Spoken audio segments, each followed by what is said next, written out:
பாஜக ஆட்சியமைத்தாலும் மோடி பிரதமர் இல்லையா? RSS முடிவு என்ன? பரபரப்பை கிளப்பிய சுப்பிரமணியன் சாமி. பிரதமர் அலுவலகத்தில் இனி வேலையில்லை, இனி RSS விருப்பப்படியே எல்லாம் நடக்கப் போகிறது. மோடியை தவிர யார் தலைமையிலான ஆட்சி என்றாலும் அது சிறப்பாக தான் இருக்கும் என பாஜக மூத்த தலைவர் சுப்பிரமணியன் சுவாமி கூறியுள்ளார். மத்தியில் ஆட்சியமைக்க பாஜகவுக்கு தனி மெஜாரிட்டி இல்லாத நிலையில் கூட்டணி ஆட்சி அமைக்கலாம் எனும் நிலையில் அவரது பேச்சு கவனத்தை பெரும் பரபரப்பை ஏற்படுத்தியுள்ளது. லோக்சபா தேர்தல் முடிவுகள் நேற்று வெளியாகின.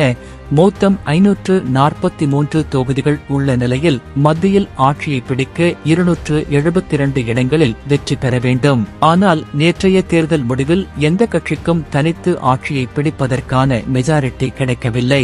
மாறாக பாஜக தனிப்பெரும் கட்சியாக மாறியுள்ளது. லோக்சபா தேர்தலில் பாஜக 240 இடங்களில் வெற்றி பெற்றுள்ளது. பெரும்பான்மைக்கு 272 இடங்கள் தேவை என்ற நிலையில் 32 தொகுதிகளில் பாஜக குறைவாக வெற்றி பெற்றுள்ளது. இதனால் கூட்டணி கட்சிகளின் ஆதரவுடன் பாஜக ஆட்சியை பிடிக்கலாம் என கூறப்படுகிறது. ஏனென்றால் பாஜக கூட்டணியில் உள்ள தெலுங்கு தேசம் ஆந்திராவில் 16 தொகுதிகளிலும், பீகார் முதல்வர் நிதிஷ்குமாரின் JDU கட்சி 12 இடங்களிலும் வெற்றி பெற்றுள்ளது. அதோடு மகாராஷ்டிரா முதல்வர் ஏக்நாத் ஷிண்டேவின் சிவசேனா 7 தொகுதி, பீகாரில் லோக் ஜனசக்தி கட்சி ராம் விலாஸ் 5 சீட், கர்நாடகாவில் JDS மற்றும் ராஷ்டிரிய லோக் தளம் தலா 2 இடங்களில் வென்றன. இவர்களின் உதவியுடன் பாஜக மீண்டும் ஆட்சியை பிடிக்கலாம் என கூறப்படுகிறது. மறுபுறம் எதிர்க்கட்சிகளின் இந்தியா கூட்டணி 235 தொகுதிகளில் வென்றுள்ளது.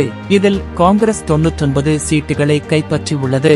இந்நிலையில்தான் பத்திரிகை ஒன்று பாஜக மூத்த தலைவர் சுப்பிரமணியசாமி பேட்டியளித்தார். அப்போது அவர் மத்தியில் பெரும்பான்மை பெறாத பாஜக மற்றும் பிரதமர் மோடியை கடுமையாக விமர்சனம் செய்தார். இது பற்றி அவர் கூறியதாவது: லோக்சபா தேர்தலில் பாஜகவை மக்கள் புறக்கணித்துள்ளனர். இந்தியாவில் ஜனநாயக ரீதியான ஆட்சியை பிரதமர் மோடி கடந்த 10 ஆண்டுகளில் வழங்கவில்லை. தோல்வி பயத்தால் தேவையில்லாத பல விஷயங்களை அவர் பிரச்சாரத்தில் பேசினார். பாஜகவை பொறுத்தவரை அடிநாதம் என்பது RSS-இன் அரசியல் பிரிவு போல்தான் பாஜக இருக்கிறது.